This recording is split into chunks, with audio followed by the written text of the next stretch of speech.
Om Swastiastu. Terima kasih atas kesempatan yang telah diberikan kepada saya. Yang terhormat, Bapak Dr. Imade Gunamanta, SDMM, sebagai dosen pengampu mata kuliah K3. Izinkan saya, Imade Gambirendra, dengan NIM 2003 051 002, untuk mempresentasikan mengenai materi teknik kontrol dan peralatan laboratorium.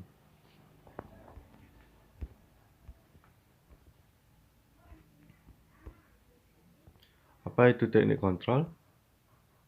Teknik kontrol adalah segala sesuatu yang dibuat atau dipasang untuk memisahkan orang dari bahaya kimia, biologi, atau fisik, dan dapat mencakup lemari asam, lemari keamanan hayati, kotak sarung tangan, ventilasi pembuangan lokal, pelindungan keselamatan, dan fasilitas penyimpanan yang sesuai.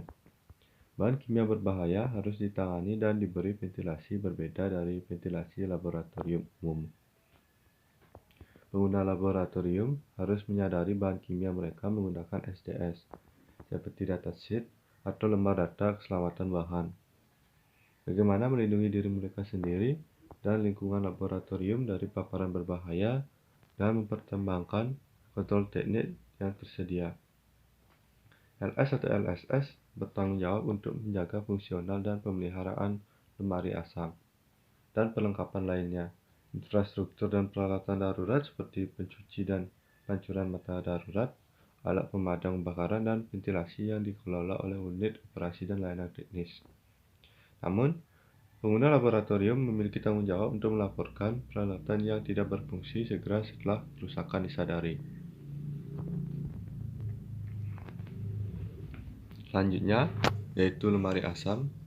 Lemari asam digunakan untuk mencegah pelepasan paparan bahan kimia berbahaya dan berbau ke laboratorium, pengguna laboratorium, dan pengguna. Alasan penting lainnya yaitu membatasi area yang terkena tumpahan di dalam tudung dan menguras udara yang terkena dampak. Aliran udara masuk melalui kap mesin meminimalkan kebocoran material dari kap mesin. Lemari asam adalah elemen infrastruktur terpenting untuk menangani bahan berbahaya. Mereka tidak boleh disalahgunakan untuk tujuan seperti sampah, penyimpanan bahan, dan peralatan. Lemari asam harus digunakan jika prosedur kimia yang diusulkan menunjukkan salah satu karakteristik berikut. Yang pertama, konsentrasi yang terbawa udara mungkin mendekati tingkat tindakan atau batas paparan yang diizinkan. Yang kedua, uap yang mudah terbakar mungkin mendekati 1/10 dari batas ledakan. Yang ketiga, bahan dengan toksisitas yang tidak diketahui digunakan atau dihasilkan. Yang terakhir, bau yang dihasilkan mengganggu penghuni laboratorium atau unit yang berdekatan.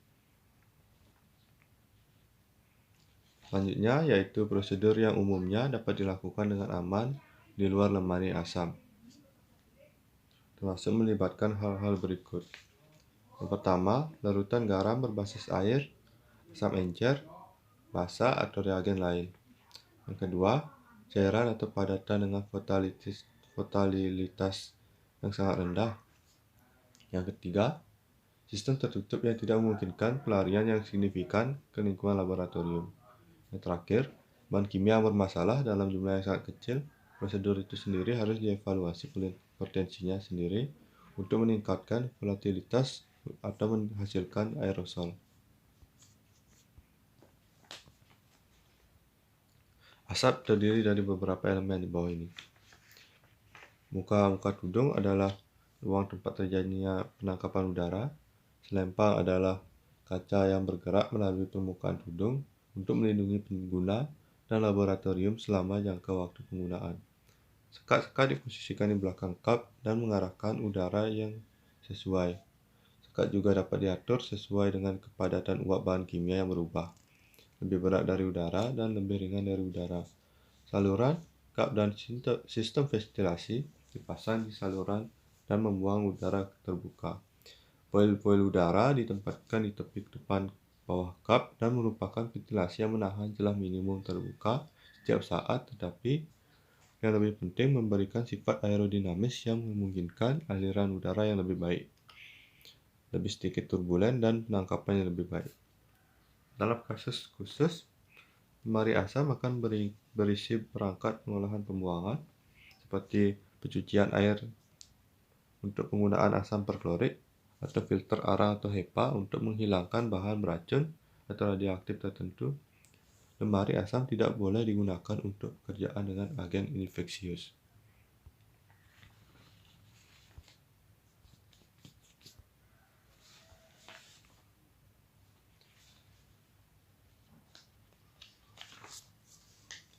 Selanjutnya yaitu jenis kerudung.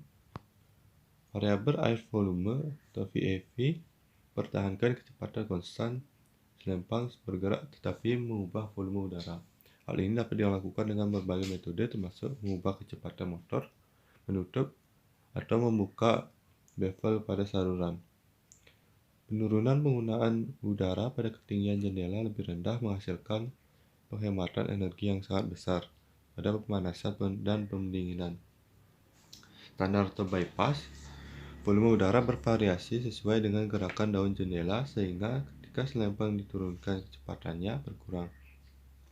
Meskipun sungkup pintas memiliki desain yang serupa tetapi memiliki ventilasi tambahan di bagian atas, sehingga saat selempang diturunkan dan ruang selempang ditutup, ventilasi atas diaktifkan secara bersamaan meskipun selempang semakin kecil. Proporsi volume udara yang mengalir melalui permukaannya lebih kecil dan kecepatannya tetap lebih konstan. Meskipun kerja sungkup pintas lebih baik daripada sungkup standar, tudung ini lebih buruk daripada sungkup standar dalam konteks penghematan energi. Udara batu yaitu menutup blower injeksi udara tambahan di bagian depan tudung. Nah, ini tudung jenis udara tambahan tidak dapat digunakan karena kinerjanya lebih rendah daripada VAV atau tudung pintas. Tudung tanpa saluran tidak disalurkan ke udara luar, tetapi menghilangkan kontaminan dari udara dan mengembalikannya ke ruangan. Filter HEPA, adsorpsi karbon, atau filter reaksi katalis dapat menghilangkan kontaminan. Filter harus digunakan pada waktu penggunaan yang disarankan oleh produsen. Pilihan filter yang tepat menurut kontaminan juga memainkan peran yang penting. Sangat penting bahwa elemen-elemen ini bekerja dengan baik karena udara reticulated dan ekspor sangat bagus. Pemilihan filter dan kondisi kerja yang baik harus dilakukan oleh LS atau LSS. LS atau LSSS juga harus berkonsultasi dengan pengguna laboratorium untuk mengevaluasi setiap bahan kimia yang digunakan untuk scoop itu. Bahan kimia baru harus diinformasikan ke LS atau LSS untuk dievaluasi, kecuali manfaatnya lebih besar daripada bahayanya dan ketidaknyamanan karena berpotensi menimbulkan masalah. Sungkup tanpa saluran dapat menimbulkan bahaya. Selain itu, tudung tanpa saluran tidak diindikasikan saat menggunakan banyak bahan kimia cair dan tidak berair. Selanjutnya, sungkup bersih terkadang disebut tudung laminar. Tetapi ini berbeda dari jenis tudung yang disebutkan karena tudung ini didasarkan pada pencegahan area kerja dengan udara yang disaring HEPA dan kontaminasi. Insiden tinggi udara yang ditarik ke tudung disaring dan dijatuhkan perlahan dari atas ke dalam area kerja, dan persentase kecil yaitu 10% ditarik melalui permukaan tudung. Kecepatan muka tudung bersih lebih rendah daripada tudung lainnya, namun tudung dirancang untuk menangkap dengan performa tinggi dalam bentuk ini. Karena kemampuan penangkapan ini penting untuk melakukan uji penangkapan visual seperti uji es kering yang dilakukan pada sungkup ini setidaknya setiap tahun. Selanjutnya yaitu aturan umum mengenai lemari asam laboratorium. Sebelum menggunakan lemari asam, pertama, ukur tingkat bahaya yang dinyatakan oleh bahan yang terlibat dan gunakan hanya sungkup yang memiliki kecepatan muka yang sesuai. Yang kedua, pastikan lemari asam berfungsi dengan menguji tel-tel atau kertas tergantung dari selempang tudung secara berkala dan perangkat memantau udara jika tudung dilengkapi dengan satu. Jika tidak ada indikator, kesulitan dalam visualisasi atau tidak berfungsi, letakkan selembar kertas selempang di area di mana itu tidak akan mencegah proses yang sedang berlangsung. Jika lemari asam tidak berfungsi, asap tidak boleh digunakan dalam keadaan apapun. Selanjutnya, mengenai aturan operasional umum. Yang pertama, selalu bekerja dengan selempang lemari asam serendah mungkin, tidak lebih dari 50 cm. Pekerjaan selempang kap rendah meningkatkan kinerja kap mesin.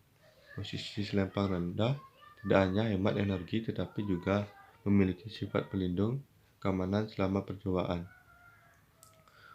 Selanjutnya, untuk kinerja asam yang optimal harus ada jarak minimal 15 cm antara bahan dan permukaan ventilasi, atau bukaan sekat di bagian belakang tudung tidak boleh terhalang.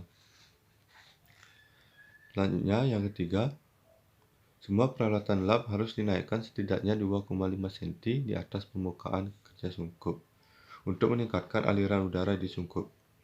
Dudukan bangku atau barang seperti balok, rak tabung reaksi logam, atau barang lain yang tidak akan bereaksi dengan bahan kimia yang digunakan.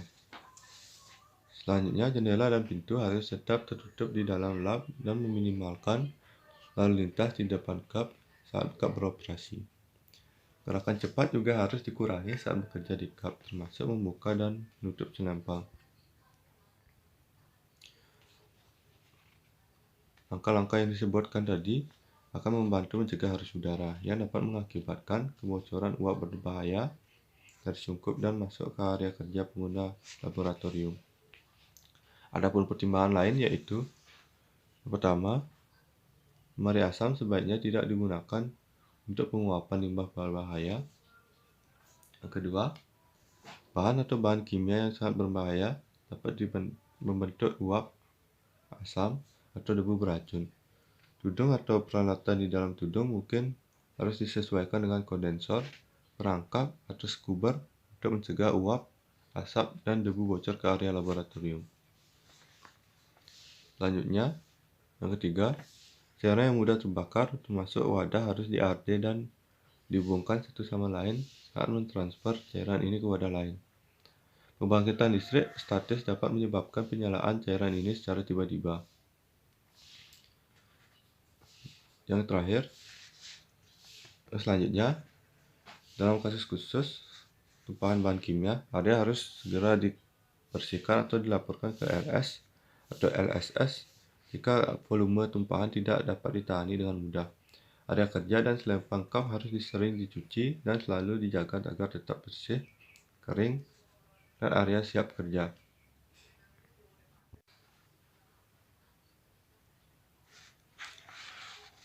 Untuk selanjutnya, yang nomor 6, bidang selempang adalah pembatas antara zona tercemar dan tidak tercemar. Selempang harus selalu berada di antara konten pengguna atau tudung.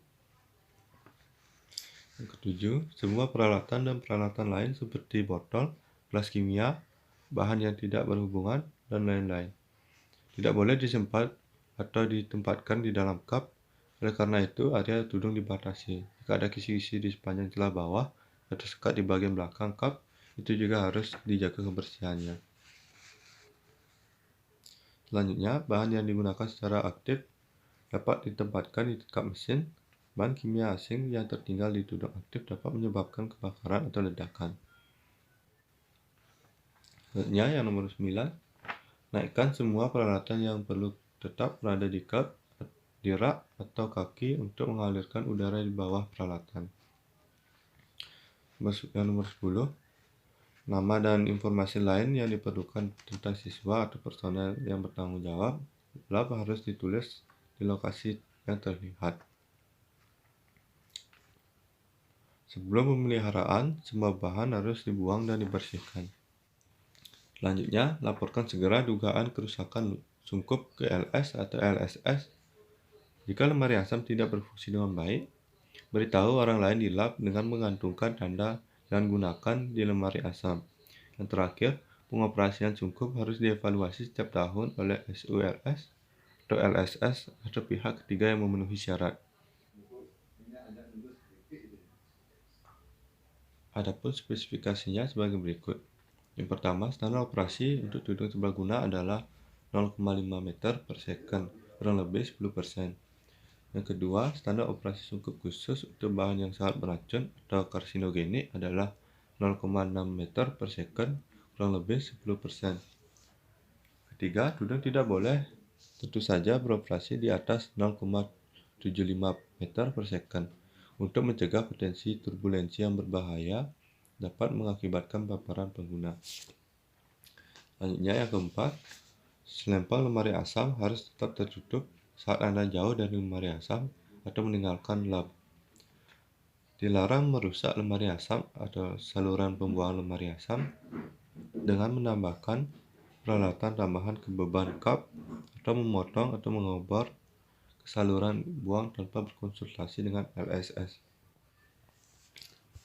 Adapun selanjutnya yaitu gambar yang pertama menunjukkan pengaruh penempatan material terhadap kondisi kerja. Dari kiri ke kanan, penempatan yang buruk, penempatan yang baik, dan penempatan yang terbaik. Untuk gambar yang kedua, yaitu pengaruh penempatan peralatan besar. Dari kiri ke kanan, yaitu penempatan yang buruk dan penempatan yang baik.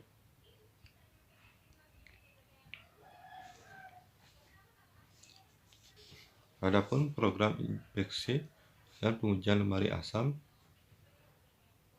Pengujian dan inspeksi lemari asam tahunan dikoordinasikan oleh LS atau LSS dan dilakukan oleh perusahaan resmi, yaitu pabrikan.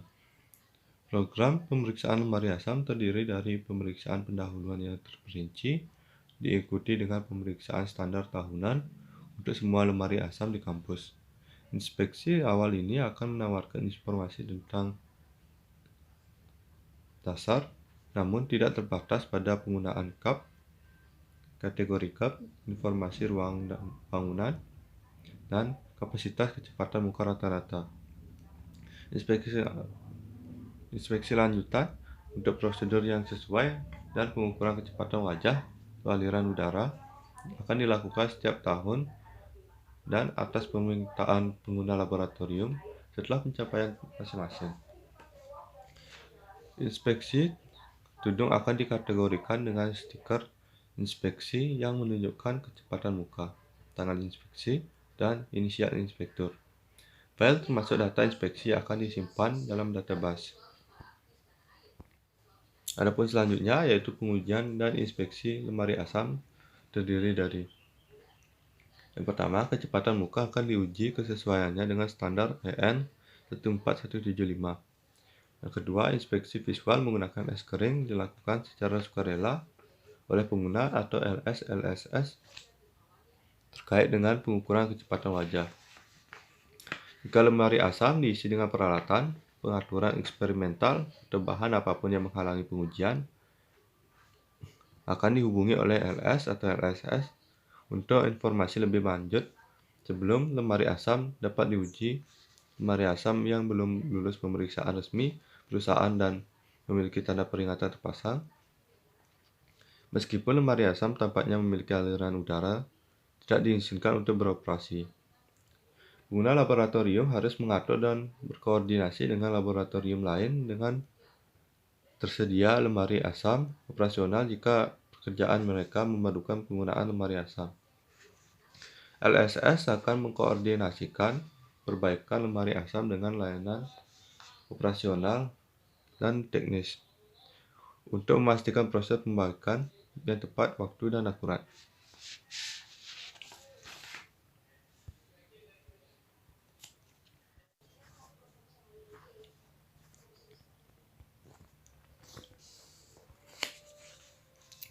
Selanjutnya yaitu perangkat penangkapan atau pengendalian lainnya. Yang pertama, lemari keamanan hayati dan tudung aliran laminar. Lemari keamanan hayati atau BSC dimaksudkan untuk melindungi pengguna dari aerosol berbahaya dan dilengkapi dengan filter udara partikulat efisiensi tinggi yaitu EPA yang sering mensirkulasi ulang udara kembali ke laboratorium. Mereka tidak mampu menangkap gas berbahaya dan sekat, serta bagian dalamnya tidak tahan bahan kimia. Menggunakan BSC dengan gas berbahaya tidak hanya dapat merusak kabinet, tetapi dapat mengakibatkan cedera pada pengguna. Penggunaan BSC yang benar dijelaskan pada bagian keamanan biologis. Dudung aliran laminar adalah bangku kerja yang secara terus-menerus membasahi area kerja dengan udara bersih dan tersaring. Tujuan utamanya adalah melindungi apapun yang sedang dikerjakan atau produk, bukan pengguna.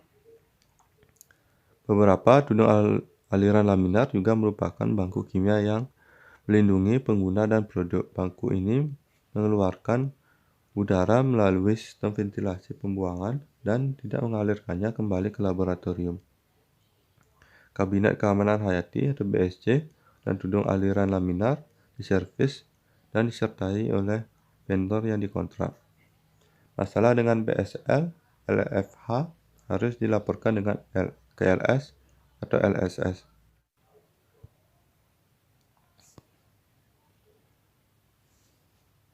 Yang kedua yaitu ventilasi buang lokal.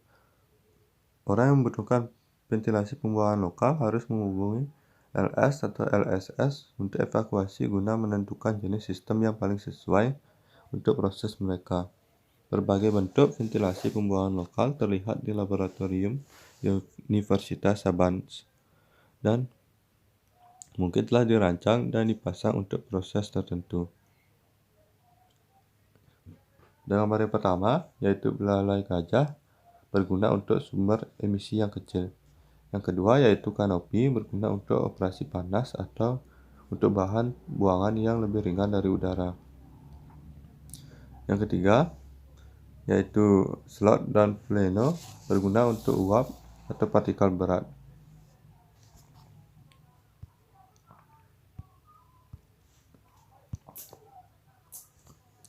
Selanjutnya yaitu kotak sarung tangan. Kotak sarung tangan adalah desain wadah tertutup untuk melindungi pengguna, proses, atau keduanya. Biasanya termasuk setidaknya sepasang sarung tangan. Yang kedua yaitu ventilasi buang lokal.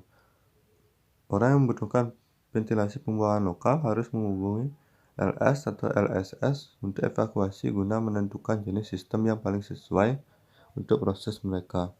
Berbagai bentuk ventilasi pembuangan lokal terlihat di laboratorium di Universitas Sabanz dan mungkin telah dirancang dan dipasang untuk proses tertentu.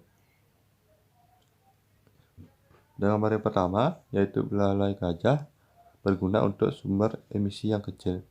Yang kedua yaitu kanopi berguna untuk operasi panas atau untuk bahan buangan yang lebih ringan dari udara.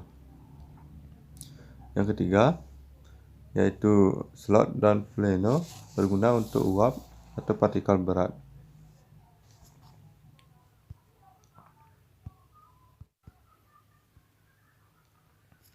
Yang ketiga yaitu kotak sarung tangan.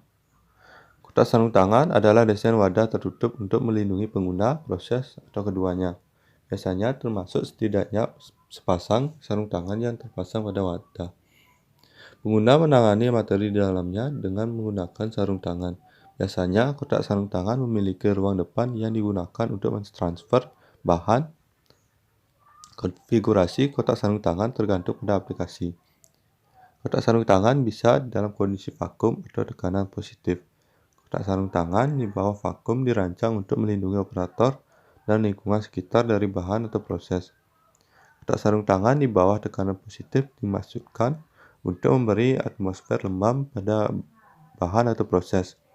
Lingkungan atau kotak sarung tangan mungkin tidak aktif, misalnya nitrogen, argon, helium, steril, kering, atau terkontrol. Beberapa kotak sarung tangan dilengkapi dengan filter, misalnya HEPA. Sementara yang lain ventilasi ke saluran lemari asam atau saluran khusus. Berbagai pengontrol, sensor, dan peralatan seperti pengukur tekanan, sensor oksigen, pengontrol suhu, dan pemurnian dapat dipasang ke kotak sarung tangan. Istilah kotak sarung tangan paling sering digunakan untuk wadah yang digunakan di laboratorium kimia dan elektronik. Peralatan serupa hadir dalam aplikasi farmasi dan biologi. Dalam aplikasi biologi, lemari pengaman biologi kelas 3 mirip dengan kotak sarung tangan. Kabinet kelas 3 disegel dengan jendela non-bukaan, kedap gas, dan manipulasi dilakukan melalui sarung tangan yang terpasang. Kabinet ini memungkinkan untuk bekerja dengan agen risiko tinggi dan memaksimalkan tingkat perlindungan bagi operator dan lingkungan. Lingkungan kotak yang disaring HEPA dan pembuangan udara harus disaring melalui 2 filter HEPA. Tekanan negatif pada kabinet dipertahankan oleh struktur knalpot independen yang berdedikasi menjaga aliran udara kotak sarung tangan harus dirawat dan diperiksa secara teratur untuk mempertahankan tingkat perlindungan untuk kedua sisi. Rekomendasi pabrikan dan peraturan tentang inspeksi dan pemeliharaan harus dilaksanakan secara rutin. Kotak sarung tangan yang khusus untuk bahan kimia atau proses berbahaya dikecualikan dari pemeriksaan rutin. Sumber risiko kontaminasi penting dan mungkin lainnya adalah kotak sarung tangan. Elemen-elemen ini sangat rentan. Sarung tangan harus diperiksa secara rutin untuk mengetahui adanya luka, robekan, retak, dan kebocoran lubang jarum.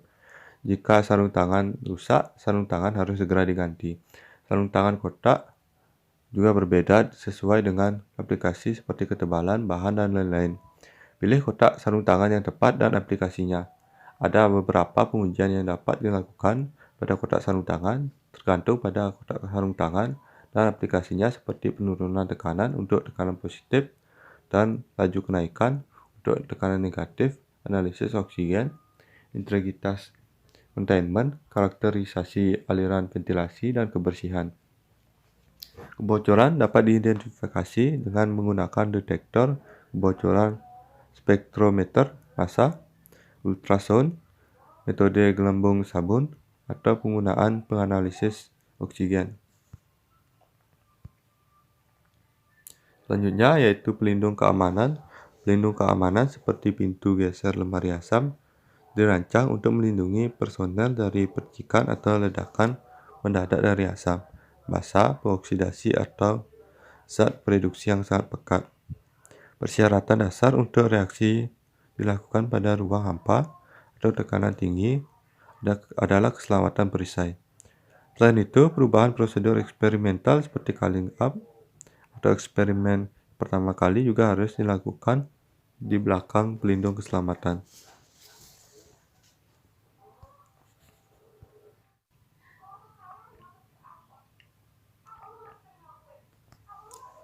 Lemari penyimpanan air ventilasi. Ini adalah lemari yang dilengkapi dengan ventilasi paksa. Mungkin berdiri bebas dengan sistem ekstraksi sendiri, atau mungkin terletak di bawah lemari asap dan menempel pada salurannya. Lemari ini dirancang untuk menyimpan bahan kimia dengan aman yang mengeluarkan asap dan bau berbahaya. Asap ini dihisap oleh ventilasi paksa. Ventilasi lemari penyimpanan bahan kimia hanya dapat dicapai dengan persetujuan sebelumnya oleh LSS. Untuk persyaratan penyimpanan yang sesuai dari bahan kimia tertentu, silakan lihat jam watch.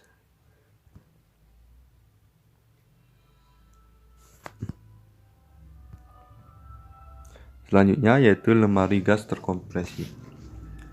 Gas yang sangat beracun atau berbau harus digunakan dan disimpan di lemari gas. Jika terjadi kebocoran atau pecah, lemari gas akan mencegah gas mengkontaminasi laboratorium.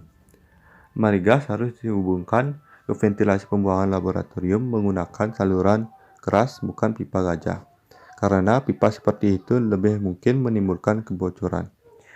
Pipa koaksial harus digunakan untuk mengalirkan gas dari silinder ke peralatan. Tabung koaksial terdiri dari tabung internal yang berisi gas beracun di dalam tabung lain.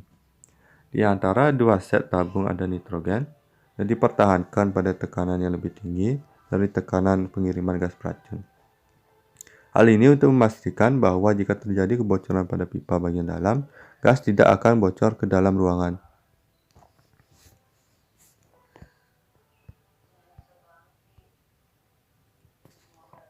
Selanjutnya yaitu ventilasi laboratorium. Tekanan udara di laboratorium penelitian harus negatif ke lorong dan kantor. Ketika tekanan udara positif terjadi, lebih banyak udara disuplai ke ruangan daripada yang dikeluarkan oleh lemari asap atau knalpot umum. Hal ini dapat mengakibatkan udara dari laboratorium, termasuk uap dan debu kimiawi, tertiup ke lorong di luar lab, dan bau kimiawi meresap ke lorong dan ruangan sekitarnya. Pastikan pintu masuk ke laboratorium ditutup. Jika Anda melihat bau yang sepertinya keluar dari lab, harap hubungi LS atau LSS.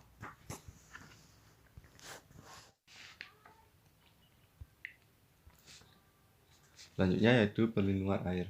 Masukkan air yang terhubung ke peralatan yang diberi makan atau peralatan laboratorium menggunakan perlindungan aliran balik atau terhubung ke keran dengan pemutus vakum. Pencegahan aliran balik dengan pemutus vakum untuk air yang digunakan dalam proses eksperimental atau dengan peralatan memberikan perlindungan terhadap aliran balik atau mencemari sistem pasukan air laboratorium dan gedung. Kontaminasi bahan kimia dan suhu ekstrem dapat diamati dalam kasus pencegahan aliran balik yang tidak tepat. Masalah perlindungan air yang umum ditemui laboratorium tercantum pada berikut ini. Yang pertama, tabung yang dipasang ke keran tanpa pemutus vakum. Yang kedua, sambungan pipa yang tidak tepat menyebabkan kebocoran. Yang ketiga, pipa drainase tergantung di wastafel. Tabung ini direndam dalam air cucian ketika bak cuci ditutup dan dialirkan kembali ke keran sehingga mencemari pasokan air gedung. Selanjutnya yaitu pencahayaan, suhu, dan peraturan kebisingan. Pertama, penerangan memiliki area kerja yang terang sangat penting untuk bekerja dengan aman. Beberapa hal penting perlu diingat tentang pencahayaan. Pertama, pencahayaan harus memadai untuk penerangan yang aman di semua area kerja.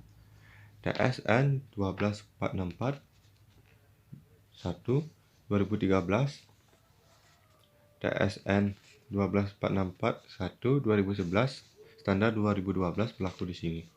Bola lampu yang dipasang rendah dan rentan terhadap kotak harus dijaga.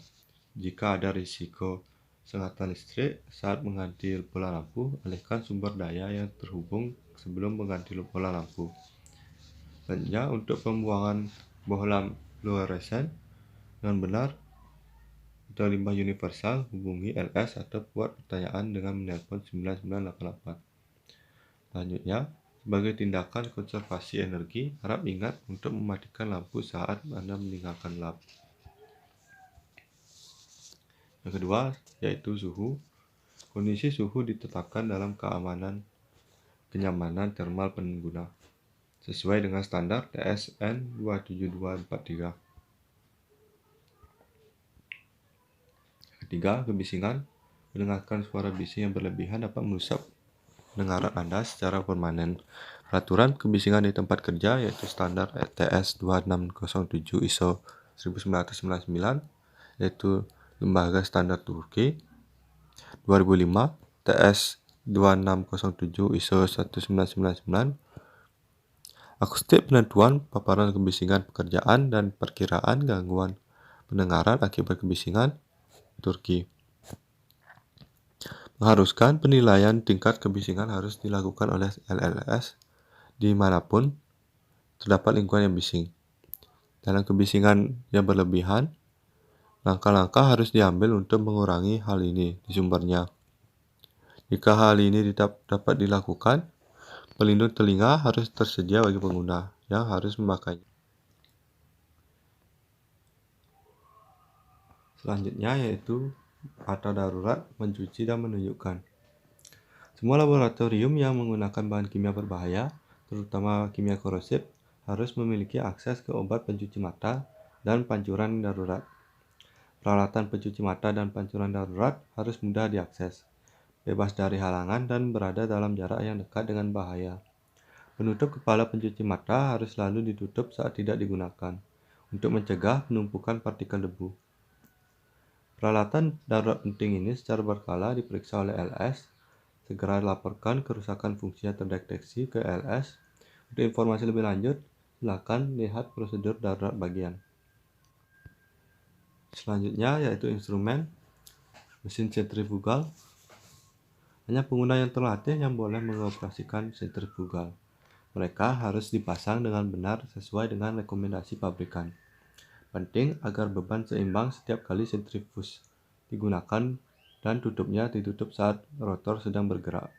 Saklar pemutus harus berfungsi dengan baik untuk mematikan peralatan saat bagian atas dibuka. Dan petunjuk pabrik untuk kecepatan pengoperasian yang aman harus diikuti.